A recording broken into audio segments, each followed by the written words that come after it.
Holy Gospel according to St. John, the 6th chapter. Glory to you, O Lord.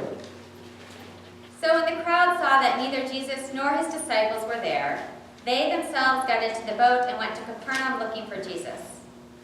When they found him on the other side of the sea, they said to him, "Rabbi, when did you come here?"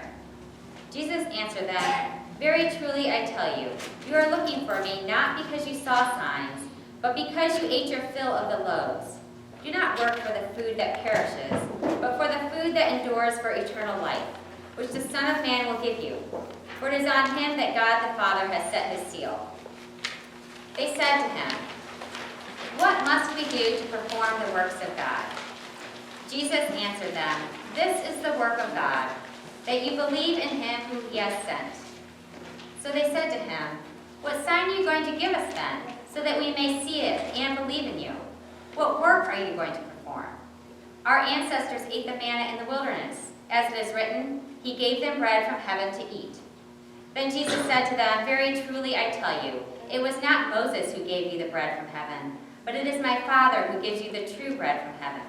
For the bread of God is that which comes down from heaven and gives life to the world." They said to him, "Sir, give us this bread always." Jesus said to them, "I am the bread of life. Whoever comes to me will never be hungry, and whoever believes in me will never be thirsty." The Gospel of the Lord. I don't know how many of you saw this past week, there was an op-ed piece which was published by the Houston Press, and it was entitled, "No, it's your opinion. No, it's not your opinion. You're just wrong." Did anybody read it? So it was a pretty good read. If you didn't get a chance to read it, I'm sure you can Google it and find it. It really does make you think. Well, in it, the author, Jeff Rohner, he opens up by explaining to the reader that there is one word in the English language that he has come to loathe. And the word he can't stand is opinion. So throughout the piece, he dismantles the popular notion that an opinion, which we all know is one's own judgment of something, dismantles the notion that an opinion cannot be wrong because it's an opinion. So he uses varying examples to support his argument, such as one can believe that the Holocaust never happened. It can be one's opinion, but that doesn't make it a valid opinion. So the underlying thesis of his case is that by shielding every poorly conceived notion as acceptable because it's veiled under the heading of opinion, when we do that, we sort of end up degrading the truth over time. And I think that there's a lot of validity to his proposal. But what really caught my attention was he states that people use the word belief and opinion synonymously. So you could say things like, "It's my opinion that Montgomery County needs better public transportation." Or we could say, "I believe that Montgomery County needs better public transportation." We do sort of use them interchangeably. And so he said because of this, he also has a disdain for the word belief. Because I can be a little bit of a language geek, and I read his article just prior to reading today's gospel, and I also have a disdain for the word belief for entirely different reasons than the author, what rattled around in my head was, is there a difference between "it's my opinion that Jesus is the bread of life," or "I believe Jesus is the bread of life"? In this case, opinion and belief seem to hold rather different meanings and different weight. So the reason I stir this pot is because when the disciples asked Jesus what they must do to perform the works of God, Jesus responds, "This is the work of God, that you believe in him." Jesus doesn't say, "Have an opinion of him." I would venture to guess that everyone who has ever heard of Jesus has an opinion of him. And these vary from, Jesus is a figment of our imagination, Jesus is a good man who helped a lot of people, Jesus was a prophet who preached about God and God's ways, but he's not God, to Jesus is God. And there are probably other variations within all of that. But when Jesus told his disciples to believe, when Jesus tells us to believe, it has to mean more than holding the right opinions about God and the Bible and religion. So what does it mean when Jesus beckons us to believe that he is the bread of life? Well, I thought before I deal with belief, I would deal a little bit with unbelief for a few reasons. The first being, Jesus says it's work to believe. This statement by Jesus seems to fly in the face of much of what we hear and say about faith. Because we often say things like, well, just believe, or just have faith. And the fact that Jesus says it's work actually brings me a great amount of comfort. Because belief in Jesus doesn't come so easy for many of us. Most of us, if we're honest, at some point in our lives will struggle with what we believe about God. And as your pastor, I think that we should be able to name this reality within the walls of the church, allowing for belief and unbelief. Because the understandings that we held dearly as children are only going to take us so far. Our beliefs expand as our opinions evolve. And that last statement, our beliefs expand as our opinions evolve, is often where we find ourselves sort of teetering on the edge of belief and unbelief. Now the truth is, it's easy to say you believe if you haven't been assailed by radical unbelief. If you've had no occasion to actually discover the weaknesses within your belief system, then maybe you won't demand signs from Jesus to just prove it.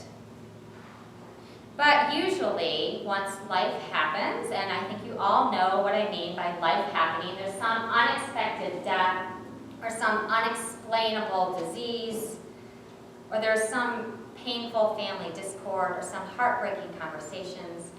You know, once life happens, most of us feel very similar to the crowds clamoring after Jesus.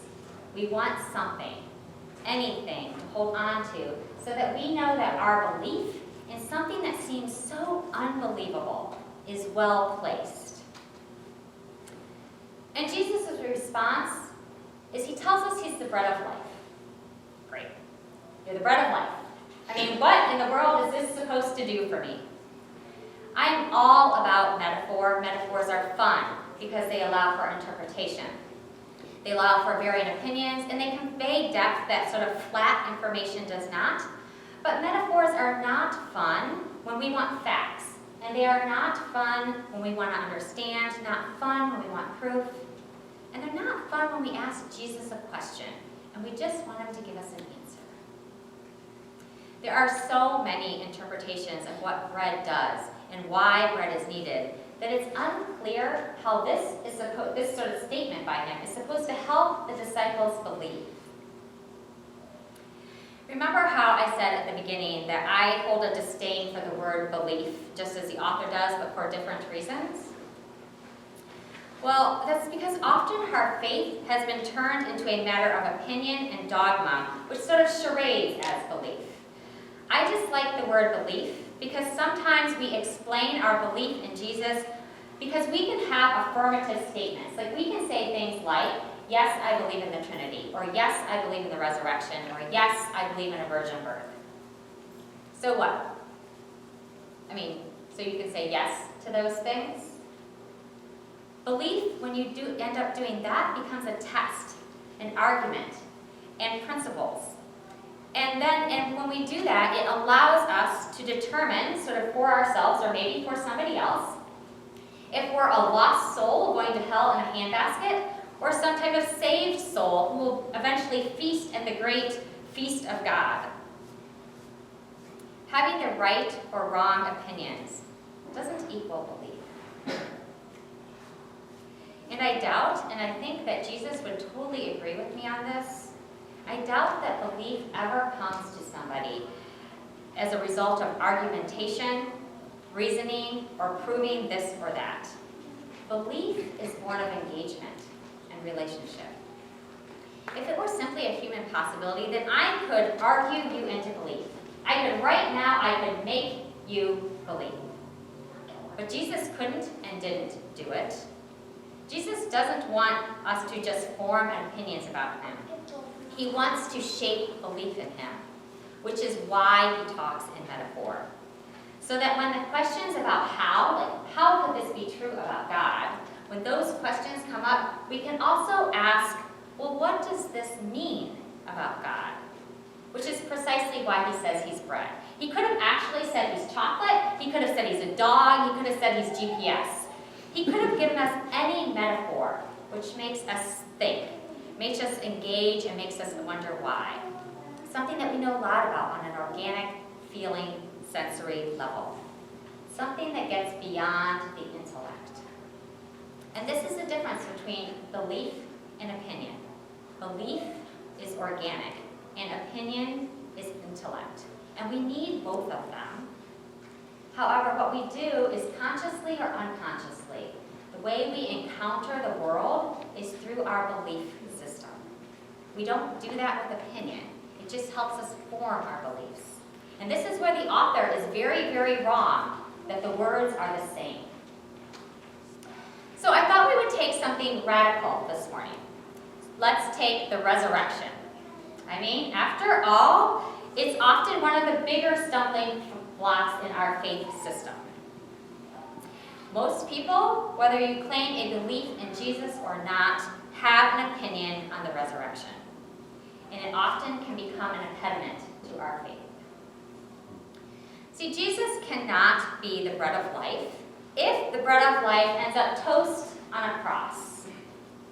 However, according to the Christian belief, we try to toast him, but that doesn't work, right? But is the point of the resurrection how it occurred or why it occurred? One is an opinion question and one is a belief question. See, I can't tell you how the resurrection occurred. And the funny thing is, Jesus doesn't tell the disciples either, and they don't even ask. But I can tell you the difference my belief in the resurrection makes in my worldview. I can tell you the difference my belief in the resurrection makes in my own personal life. What Jesus does by inviting people to believe in him is he helps us look more closely at what it means to live as somebody who believes in the ways of Jesus. What it means to live as someone who believes in something larger than themselves. See, I believe there's hope. No matter how terribly ugly the world might get, there is hope.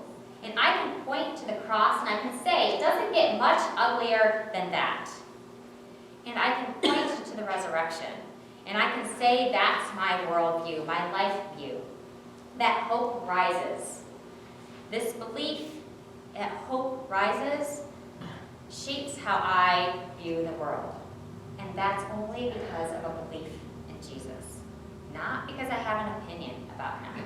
And not because I have an opinion about a whole list of things that these ancient church fathers have said. If you have hope, whether you name Jesus as the center of that hope or not, it's my opinion, it's true that I can't make you believe this, but it's my opinion that your hope comes from God. In many ways, belief is a decision to trust someone or something other than yourself. Belief in Jesus is a decision to trust him. To trust that he really does know what he's talking about. That somehow he really is the bread of life. And we know he's not actually bread. But when Jesus invites us into this belief system about that he's the bread of life, he's promising us that God will provide, even in the darkest of circumstances. A belief that there is hope beyond the grave. And a belief that you are loved more than life itself. Now, I'm not going to end this sermon with a pithy just believe or just have faith. It's true that it would be neater and cleaner, but it would diminish the work of belief. What I will say, and I know this beyond a shadow of a doubt, what I will say is God does not depend upon our belief in God. God is with you and for you, even when you don't believe, or you think you don't believe, or you only half believe, or even when you're sort of totally teetering on the edge of faith. And I will remind you of of Jesus' promise that feeds the growling hunger of the soul. I am the bread of life. Whoever comes to me will never be hungry, and whoever believes in me will never be thirsty.